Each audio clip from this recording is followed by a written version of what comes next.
আসসালামু আলাইকুম। সুপ্রিয় দর্শকবৃন্দ, আশা করি সকলেই ভালো আছেন। আমিও ভালো আছি আলহামদুলিল্লাহ। আজকে কথা বলবো মৌসুমি ফল জাম নিয়ে।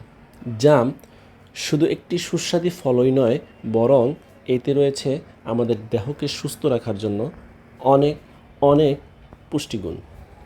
এতে রয়েছে iron, calcium, magnesium, phosphorus, sodium, vitamin C, thiamine, protein, riboflavin, vitamin A এবং নিয়াসিন সহ আরও অনেক প্রয়োজনীয় পুষ্টি উপাদান। সুতরাং নিজের দেহকে সুস্থ রাখতে এই সিজনে খেতে পারেন নিয়মিত জাম।